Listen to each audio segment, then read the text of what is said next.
your host, Cindy Watson, and today I am really excited to introduce you to Michael Lawrence. Michael, welcome to the Practicing with Purpose podcast show. Thank you. It's great to be here. Yeah, I'm excited to interview you. And today, for our listeners and our viewers out there, we're going to be talking about bringing your own passion to the practice by finding your niche. And for those who don't know Michael, here's a little bit of info about him. He was called to the bar in New York in 2006, but he's had his own entertainment law practice for over a decade now, representing a wide range of artists, including podcast and Grammy award-winning artists.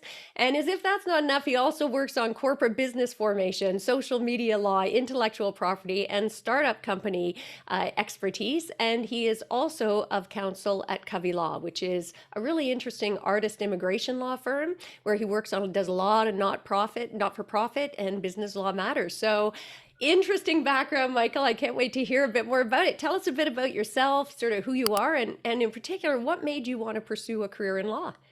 Yeah, so I'm Michael Lawrence. As you're saying, I've been a lawyer for 14 years.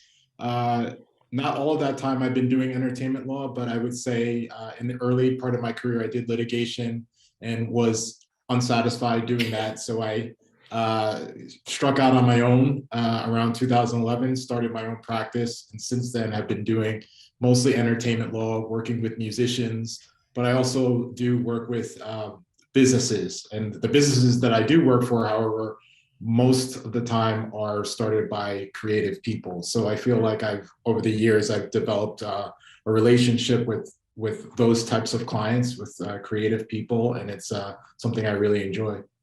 I love that. And I think you're lucky because when we surround ourselves with creatives, I think it helps keep that balance for us that allows us to keep fueled and have that passion for the law because we bring the creative in instead of that. As lawyers, I don't know about you, has it been your experience that we can tend to be so just drawn that way that we miss out on the creative? And I think it's why so many lawyers lose their sense of purpose. What are your thoughts?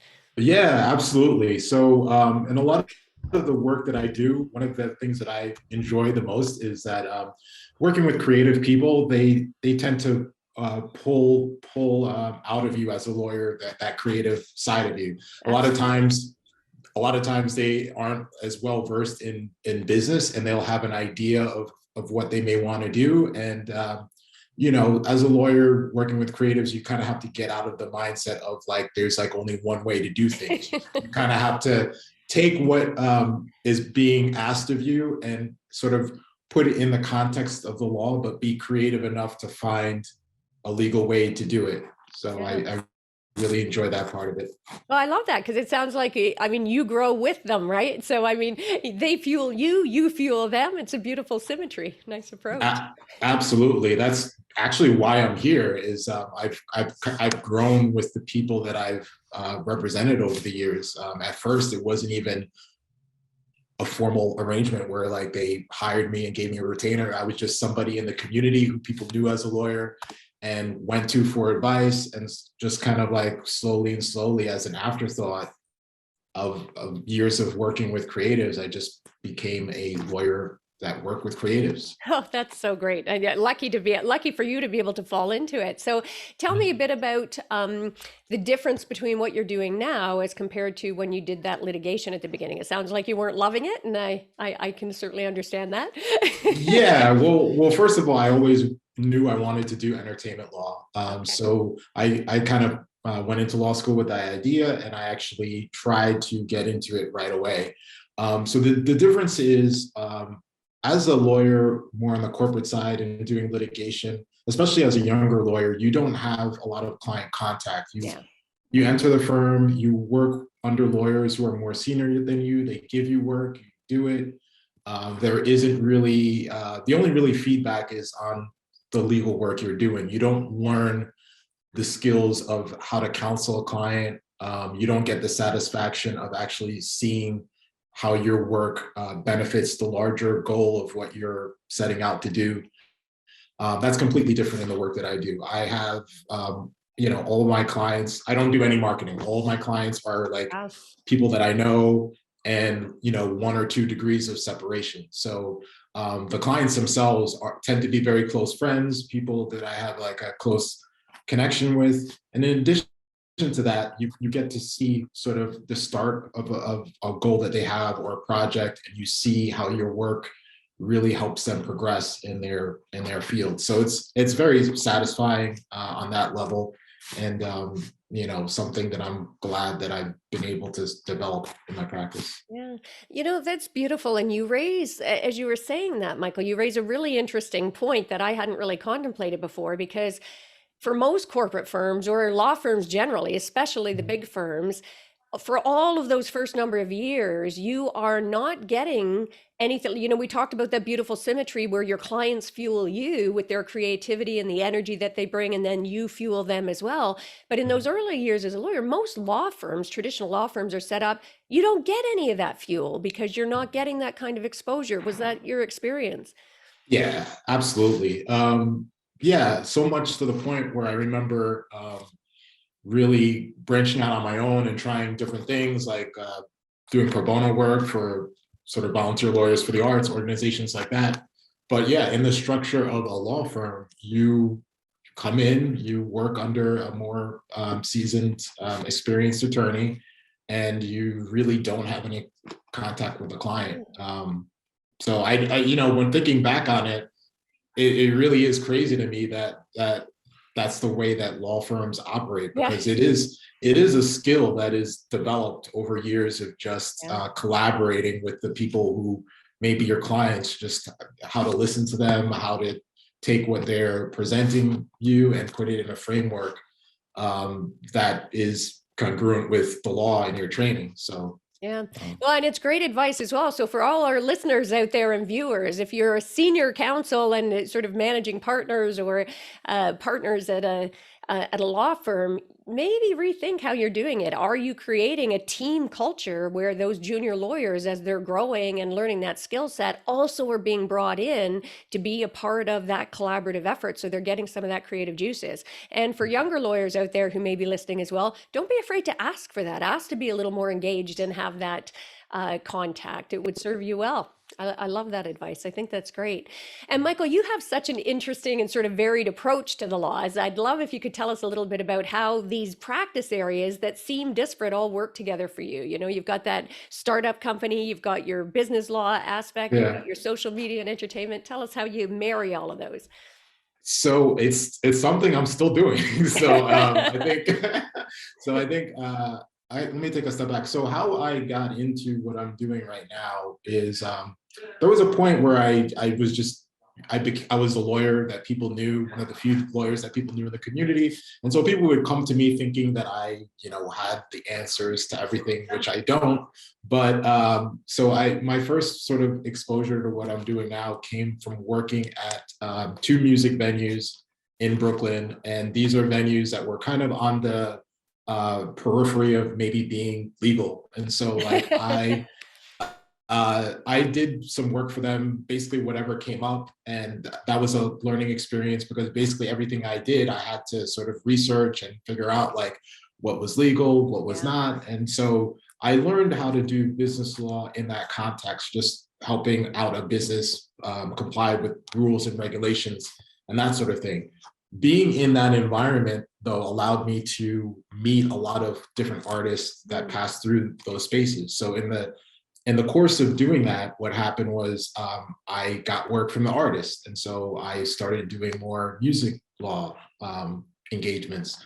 And so from there, one of the venues, after years of doing this, I sort of became part of the management group in one of the venues I was representing. And two of the LLC members of that venue eventually created a startup. And what that startup did and does is it's sort of like a Patreon for other music venues. And it's actually become very successful.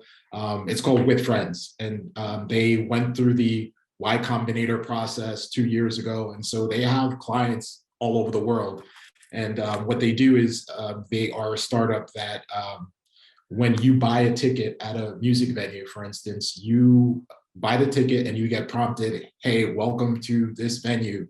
With Friends is operating this membership program. And for different tiers, you can become a member. And so that process allows patrons of a space to invest in that space. And so that's like a revenue stream on top of just Wow. like selling concert tickets. So, it's a long story how I ended up doing all these things, but I'd say I went from, consulting businesses to, representing the artists that perform at these businesses, to then getting into startup law because my clients created a startup and I was the lawyer that they knew. Yeah. So at every different point, I was just getting my feet wet doing something that I had never done before, and had enough mentorship and people I could bounce ideas off with here that I've met over the years to where I sort of mastered these areas. Well, that's amazing. You've cut on a number of things there. I think one is not being afraid to reach out for support, which I think as Mhm, lawyers, we're so conditioned to think we need to have the answers to everything that we often don't reach out and build those support networks. So I think that's fantastic. mhm, But also that growth mindset. Like it really sounds, Michael, like you were very open to learning and growing and not afraid mhm, to have those so-called failures, which I mhm, think as lawyers, we come such A-type personalities that we often have a really fixed mindset and mhm. we don't embrace the failures to be able to squeeze the juice and learn the lessons from them. So how do you handle failures? What's your approach to failure? Yeah, so I don't look at it as like necessarily failure. I look at it as you try different things, and in the process of trying them. First of all, I think part of the thing that you have to do as a lawyer is, yes, there are certain things that maybe you aren't equipped to handle, but I think the where the skill of being a lawyer comes in is that you have to know how much you don't know. And Yeah. so I feel like that's sort of the gauge that I use to inform, to make decisions on like what things I could take up and what things maybe I should move to somebody who's more experienced. And I would say though, 85% of the time I know enough to where like I know what things that I could do, and then I know where to ask for help. Yeah. So I think that's been something that has helped me like in building up these different practice areas. And in addition to that, I think that like you just develop a sense of like one of the things I've learned from talking to other lawyers who are more experienced than I am is that most of the time they don't 100% know like what the answer is. So the more experience I get in sort of practicing law, and the more that I converse with other lawyers, I've become more comfortable with the fact that like most of the time I may know 85% of the answer, and then like with the research and legal analysis that I do on my end, that's enough for me to like figure out that last Yeah. 15% to Yeah. effectively serve the client. And I think that's such a great approach to the so-called failure. I'm a big advocate of people having failabrations, right? Celebrate Mhm, those so-called failures, recognizing, hey, that's the only way to keep moving forward and growing. mhm, I think mhm, so. And it sounds like you're on some really cutting edge stuff that you're doing, like that mhm, sort of where people buy the tickets and have that more, membership site. This is some really interesting new stuff. And mhm. speaking of cutting edge, I just love that you launched a punk record label. So tell us a little bit about Insecurity Hits, what it is, how you came to do that. Yeah, so it's a record label I started in June, but really it's something I've been developing for the last 3 years. And in college, I was a college radio DJ. I was always very into music, and I listened to all types of music, rock and roll, hip hop, R&B, whatever. But I would say like I'm most passionate about punk music. So I really did. During the pandemic, saw it as an opportunity to finally finish the process of starting the label. And so what I did was, since I do know a lot of local musicians in the area, I decided to put together a compilation of 16 different artists. And the record label is called Insecurity Hits. You could find that's the website, insecurityhits.com. And so the compilation is on there. It is a Bandcamp compilation where the proceeds have gone to Black Lives Matter and Willie Mae Oh, Girls Rock nice. Camp, which is a local nonprofit in Yeah. Brooklyn. But yeah, the compilation was put out in June. It's going well, and I'm also working with a couple of other artists to put out their EPs and albums in 2022. So stay tuned So for more. gorgeous. Like talk about putting your money where your mouth is. And it sounds, Michael, like you really blend your personal passions with your law practice and your life. So I'd love if you could go a little deeper, tell us about that, how you do it and what role you find that that plays about you being able to practice more on purpose. Yeah, I think for me, it's all connected. So it's how I got into it, as I said before. Really, how I became an entertainment lawyer is just being a member of the community and helping out wherever I can. And as a result of that, I've built up a level of expertise and relationships over the years. And it's very connected with what I do in my personal life. I love going to concerts, going to shows. A lot of the artists that I work with are my friends, so I support them in different projects that they have. I'm just a resource generally in the community, so everything is connected. I think the fact that I am a part of the artist community here, although I'm not an artist, and the fact sharing the expertise I have with that community, it's just really a blessing because I'm able to sort of do a professional outlet that is connected to a hobby. And so, yeah, I just Yeah. feel very fortunate to be doing that. Well, and I'd love to really put a pin in that for our listeners and our viewers out there as well, because I think you've just hit on the heart of why. I mean, lawyers are leaving the practice of law in droves, and I think it's for a lot of the reasons that they're not practicing some of the things that you're doing so naturally right now, Michael. And that, Mhm. that as trite as it is, do what you love and love what you do. You have found a Yeah, way to be able yeah. to take a passion in your life and turn that into a very specific niche career so that you show up with passion every day with what you do. And do you find that's a big part of why you're able to show up with such purpose and passion in what you do? Yeah, so I think it's not easy, as a lawyer.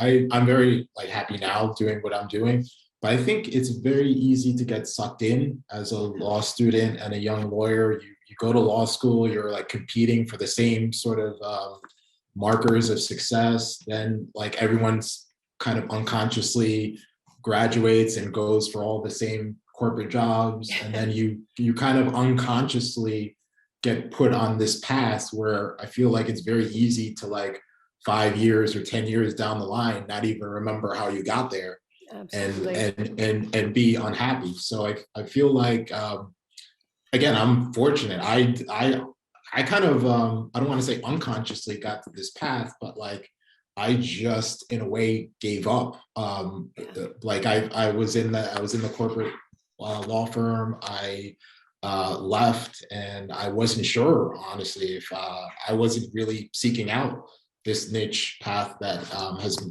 come in my direction. But I just knew what I liked, and I knew I liked music. I liked going to shows, and I had this expertise. Yeah. So I just started, immersing myself in the community, using my expertise, and it worked out. I feel like for a lot of reasons, that's hard for a lot of lawyers to Yeah. do. Law school is expensive. You have to like make money to pay those loans back.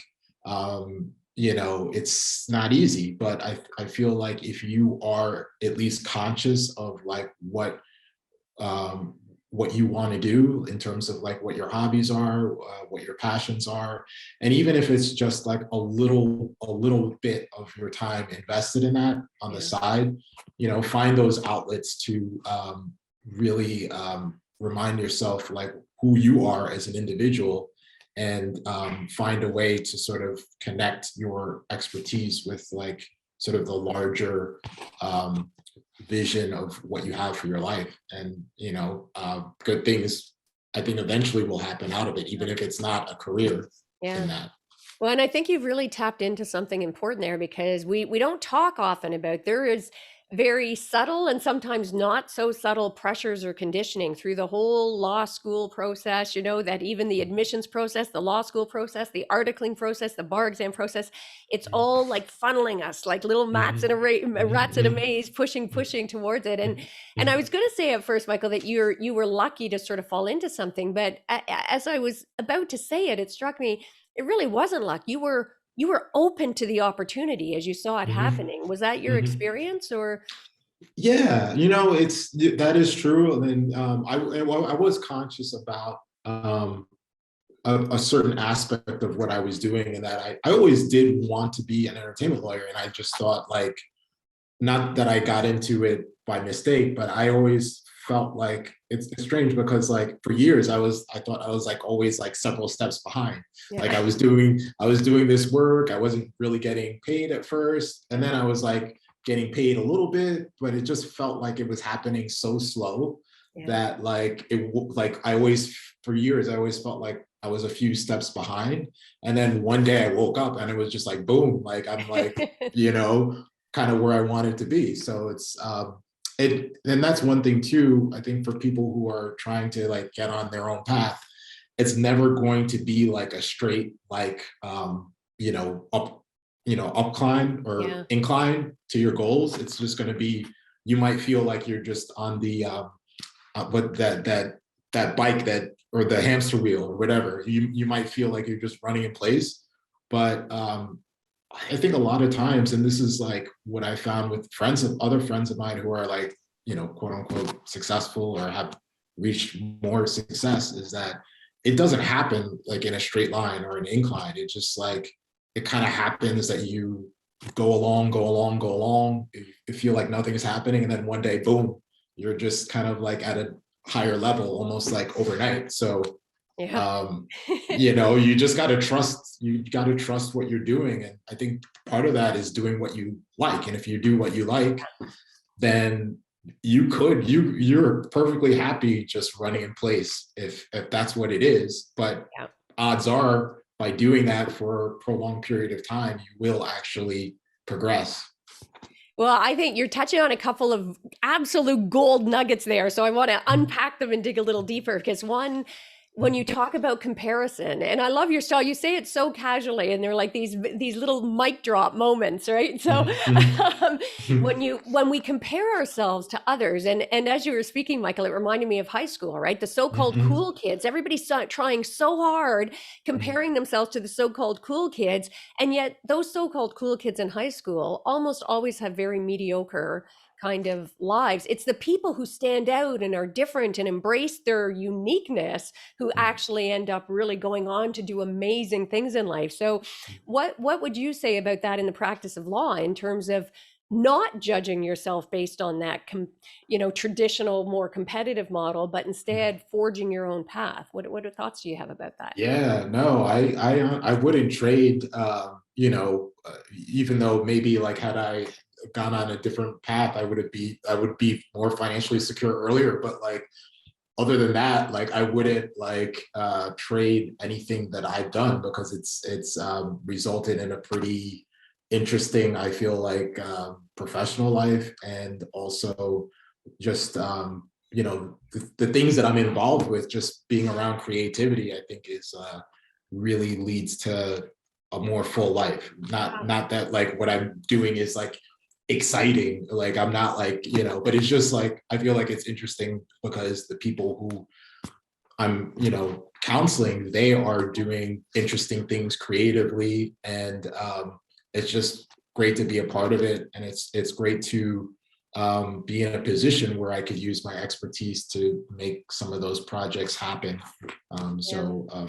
It's great. Well, and it's gorgeous. I mean, you've got an exciting practice with exciting clients, and it complements your life beautifully, so you can lead a more passionate life. I think it's great. So, what advice or tip? And you've already spoke a bit to it, but what tips, if anything, would you have for people who are listening out there now about how they can stay on that path rather than buying in? Because there is a lot of pressure to follow that more traditional path. So, what advice or tips would you have on how to stay true to a path that's going to make the most sense for you? Yeah, so I will say I think it's important to surround yourself with people who may be future clients, and like that may sound like I don't want to. I'm not saying in a calculated way like that, but if you have an Yeah. interest, then you genuinely want to be in a certain community and doing activities involving that community. So it's easy as a lawyer, especially out of law school, to make work the center focus of your life. Yeah. But you also want to sort of carve out time to put yourself in those environments, and just find ways to use your expertise to help people in those communities. So it Yeah. doesn't have to like and don't try to make it make sense. That's Yeah. like That's good. just get into the community, be a resource, and whatever way that there are needs for help, I would recommend doing that. And in that process, it might seem like it's not the right way, or we as lawyers are programmed to think that way, but that's really not how careers like mine happen. It's just you put yourself in the company of people who are doing things that you're interested in.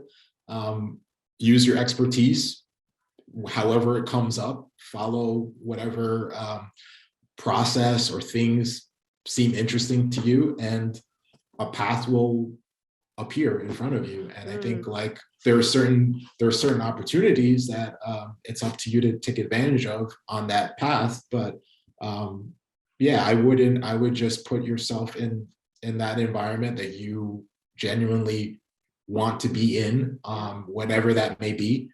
Do the needs that come up, and then don't be afraid to sort of take advantage of those opportunities as they arise. And eventually, um, your practice or your niche area will make sense. It'll be the result of years of building relationships, Yeah. researching the particular type of law that you're in, and just you being a good lawyer. So. And I think that it's worth noting that I think that's great advice no matter what stage of your career at. I mean, I think it's brilliant, imperative advice that early in the career. I wish they would teach more of that in law school through that process. But even if you've been out there practicing for years or decades and you're not feeling really fulfilled, think of something that you would find fulfilling, something that you love in your personal life. And the other thing you've touched on, Michael, that I think is so beautiful is coming from a place of service. Like surround yourself with people who interest you in an area that you find interesting, and show up from a place of service and be ready for those opportunities to unfold. So Mhm. I think that's great advice. And the other thing that you touched on a couple of times now is about success, right? Both in terms of comparing ourselves. I would love your definition, because I think one of the problems with the practice of law and business generally is how Mhm. we've come to define success based on very kind of archaic competitive models. I'd be interested, how do you define success, and what's one thing you attribute your success to? Yeah, for me, it's just a basic definition of like doing something you wanted to do and being able to survive. Maybe survive is like too basic of a word, but like being able to live your life doing what you enjoy, Yeah. and being excited about that on a daily basis. You may not be excited about it hour by hour, Yeah. but like on a day-to-day basis, I think that's something that's manageable. Yeah. So And how yeah. simple is that? And yet Mhm. it's counter to, and I don't know what your experience is, but I find that's almost counterintuitive to everything we're taught about the law. It's like we come out expecting it's going to be a grind, you're going to have to work Mhm. really hard. And Mhm. when in fact, if you want to continue to practice on purpose and with passion, the opposite is true. Yeah, you're going to have to put in the work sometimes, but boy, find something you'd love to do and do what you love. It's simple and profound. So Yeah. beautiful. Mhm. So, what kind of businesses have you been involved in developing? I know you do some startups. Is it strictly artists? What kind of things are you working on? So I did legal work for a podcast, El Chapo Trap House, which is a political podcast, and that was really interesting. And again, that was just sort of a referral through somebody I knew in the artist community. I also do work for a night market that celebrates the Asian diaspora. They're called Happy Family Night Market. Cool. And they haven't had, usually they have one big event every year. They haven't had one the last 2 years, but that's something that's still alive and kicking. As I said, I've represented some music venues. I've represented artists that have started different businesses, clothing lines, things of that nature. So it's all over the map, and you know, new ideas and businesses come up all the time that I'm sort of happy to serve as a lawyer. Yeah. That's so interesting. I mean, you've got such a unique kind of practice. I'm a little jealous. I just love Mhm, it. And mhm, I'd be interested, like, I was going to ask you, how have you maintained your passion for the practice? But I mean, you've already touched on, surround yourself with some way to tap into creativity, coming from a mhm, place of service, mhm. finding, something that you love to do, and then doing what you love. Anything else that you would say? And for you, I guess marrying so that you've got a robust personal life as well, and finding that balance and marrying them. Any other advice or things that you can think of that have helped you maintain your passion for the practice? Yeah, I would just say again, it's easy as a lawyer to be sucked up in the work and, you know, making a living and actually doing the job of being a lawyer. But I think with anything else, it's also beneficial to go out into the world. Like if you like art, you know, see art. Or if you Yeah, like music, buy music, go to shows, like connect with. There's always, I think, for everyone a outside interest that really fuel absolutely. your life. So I think the more that you connect with that, and the more that you sort of also, as I was saying before, connect yourself with people who also enjoy those things. Um, you know, not only will that be a source of clients, but it'll also contribute to your enjoyment of just the different hobbies and interests you have. Yeah. And again, such a simple thing, but so many of us, I think, in the practice of law end up giving up those hobbies and passions that we had prior because we get so focused on the work. Myself, I love Mhm, to write, mhm, even as a kid, always. And then you're writing so much legalese and that you're mhm, like, oh, so you put it on the back burner. And it wasn't until I had kids and started reading with them that I sat down again and wrote a story for each of them. I said, what would you want me to write a story for about you? And thank mhm. gosh that happened because it kickstarted that whole writing career again, which has been such a way to fuel passion. So I Yeah. think that's so important. Mhm, Now, we've talked a lot about sort of reframing a bit, like reframing how we look at defining success in that. And I'm a big fan of reframing negotiation because I think as lawyers generally and in business, we really, every time you hear the word negotiation, we think based on that competitive win-lose kind of model. I'd love mhm. what's your approach to the art of negotiation and how does it help you or how do you apply it both as an attorney and in life, Michael? Yeah, that is an interesting question, especially, and it's something I wrestle with because mostly dealing with musicians in the context of record contracts. I think uh, so. Uh, my belief overall is that, you know, find out like what both sides value and try to see if there are overlaps in that. However, that's a lot of times easier said than done because there are dynamics and market forces in certain areas where, you know, maybe the client is not going to get 100% of what they would want. But then as a lawyer, I have to find ways to where that 100% um, sought out outcome is not attainable, to sort of mitigate the downsides of whatever the result of the negotiation might be. For Yeah. instance, I guess like in a record deal, you know, there are ownership is a big thing, and you know some recording contracts will result in an artist giving up ownership of their masters. Some it's merely a licensing deal, and so in cases where maybe licensing is impossible, you know, maybe shortening the number of albums that would be given up by the artist, or you know, lessening the advance so that if in the case of a licensing deal, the artist won't get their work back until they recoup their advance. The advance is not so high that the artist can't eventually get their license back Yeah. or their art back. So, Yeah. generally, I think it is nice when you could expand on the wants of one side and then the wants of the other side and marry the two, but not every time is that possible. So you have to sort of set up a scenario where the artist won't be as negatively impacted in as they otherwise would be. Yeah. So Well, and not only that, I think you're not giving yourself enough credit. It sounds like what you like. You're showing up with curiosity, which I think most people don't. So that's a huge boon. Like truly seeking to understand and mhm, meet, if possible, the needs of the other party, and getting curious about that, digging in, because mhm, so often, we come. I think I want this. You think you want that, and if we focus only on that, we're really limiting the options. Whereas if we get curious and we really try to understand each other's needs, you hit mhm, the nail on the head. You get creative, Michael. It sounds like it's yeah, like, geez, this isn't achievable.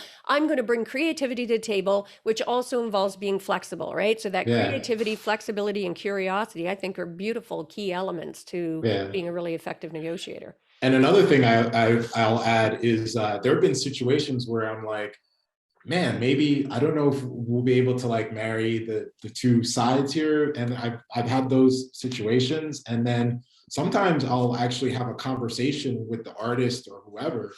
And it'll be surprising how much just through having an actual Yeah, conversation with the artist that a way forward will present itself. Like absolutely.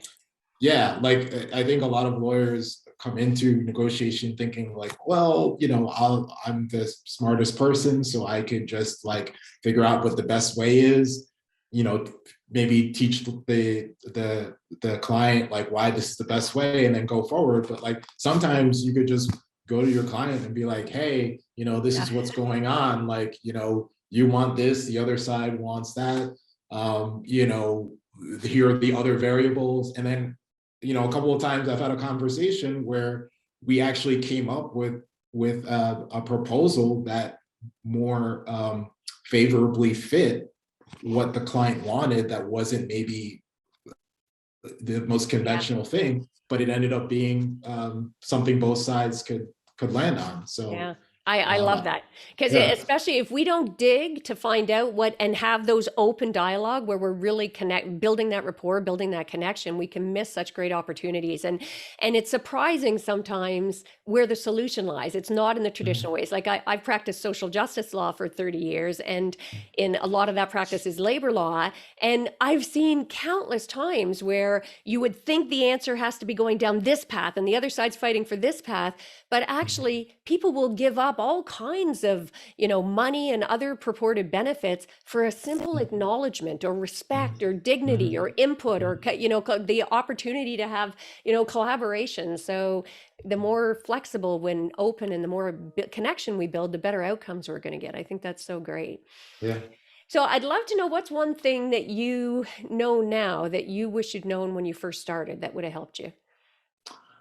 Oh man, that's so exactly what I've been doing by I don't want to say by accident, but just really the biggest thing for me is I wish I would have immersed myself in the artist community even in law school, like as early, even before graduating, passing the bar, and I wish I would have done that whole process earlier. Yeah. I mean, I didn't do it too much later, but um, I think I put so much stock in getting the right job, Yeah.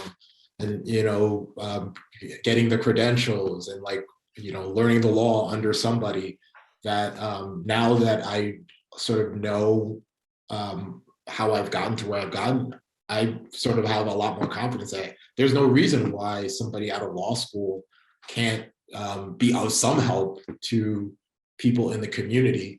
You may not know everything, but I think Yeah. going back, I would have more confidence to sort of just go out and do what I can where I can and learn continually. And Yeah. maybe I would have gotten to this place a lot earlier. Who knows? But that's sort of the advice I would give Yeah. people now is to trust your own ability to be of service to people out in the community. I feel like for years, I thought like, oh, because I didn't get this, this type of job, or I didn't work under this type of lawyer, how could I Yeah. possibly, serve this client? But I think the more I practice, the more that I realized that I should have felt that I had more value than I did earlier.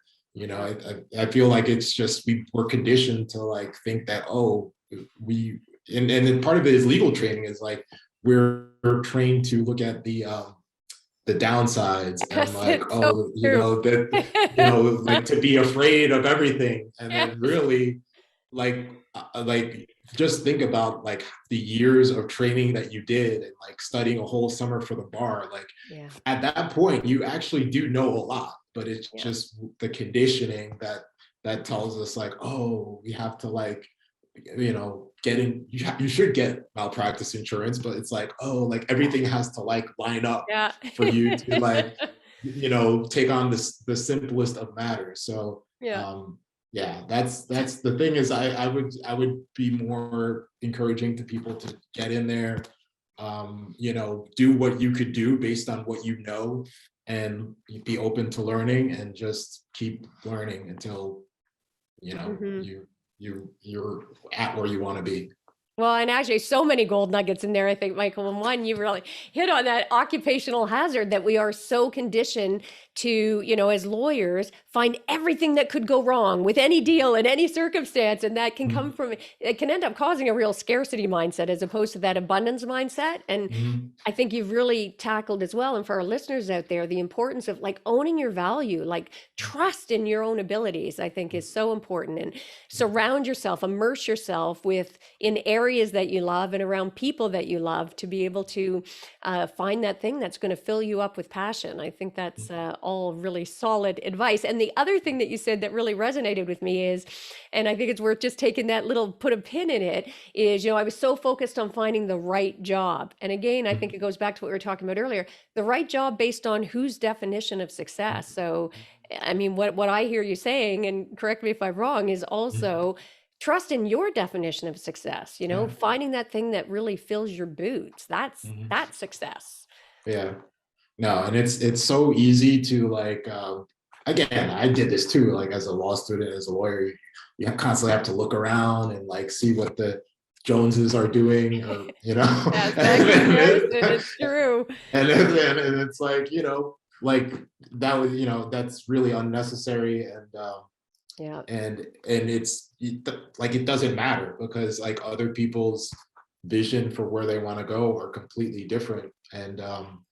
probably not as interesting. So, Yeah. And I think that's another beautiful gem because it goes back to that idea about that competition. Not only are we taught to practice the law in a way that's competitive, like I have to get the win as if it's just strictly a win-lose proposition, as opposed to finding the mutually best, highest possible outcome for everybody. But we also feel this competition against other lawyers, against others that, we're comparing ourselves, as you say, to the Joneses. So I love that you really have brought home that point about get away, shift that mindset away from that competitive mindset to a more open, collaborative, trusting in your value, find joy in life kind of mindset for practicing. Is that something you're conscious about, or does that just come naturally to you? I'm more conscious of it now just because I've seen how it's benefited me. Yeah. Um, and yeah, I mean, I just feel like it's interesting because a lot of lawyers and law students find me and want to talk to me about sort of how I've gotten to do the work that I've done. And I Yeah. feel like I hope they're listening, but I feel like I remember I remember what my mindset was back then, and I would probably, if I would put myself in their shoes as I'm listening to me, I'd probably be like, just tell me how I could get a job, and like I mean, So so true. I don't know if what I'm saying is falling on deaf ears, but I mean, I hope it's resonating with somebody somewhere. And I completely think that this way that we've been talking about is the right way to go. Yeah, But I do also understand you do need a job to pay your bills, and sure. so I don't think the two are mutually exclusive. Like I Yes. said, I did it for years. I had like a Yep. sort of hourly job and did all of this on the side until one day it just became more and more of a thing for me. So it is possible, but you do have to be conscious about the things that you are doing in your life, and how much of what you're doing in your life is something that you're actually choosing, as opposed to like getting by Nice. because you have to pay your bills. Yeah, So, really nice, solid advice. And maybe, Michael, if more of us start talking about this, maybe this will become the new norm. It was, one of the things that inspired me to start this podcast actually was this idea about shifting people's mindset around it. Let's get away from that more archaic model to a new way of thinking about how to be a lawyer so we can practice on purpose. Because I think when you practice with purpose, when you practice with passion, your clients get more as well. Like we actually do yeah, better for them, we get better yeah, outcomes. yeah. I would not. I mean, whether or not I'm like a good lawyer, I think I'm okay. I'm a good lawyer, but like I would not be as good, but of a lawyer if I was not doing what I'm doing, just because Absolutely. there's no way. Like I know the commitment that I put in, and sort of the work that I do based on sort of my enjoyment of the work, but also doing work for people who I know personally.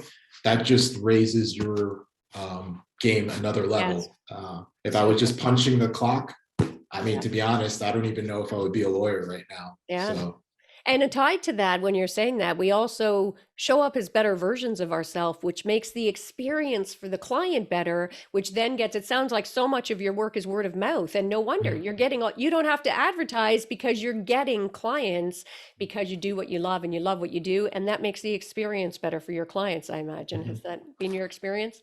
Absolutely, yeah. I mean, that's Nice. I can't speak for them, but I guess Yeah. I do have repeat clients and Yeah. referrals, so that's probably an indication that they're happy with the Yeah. service, and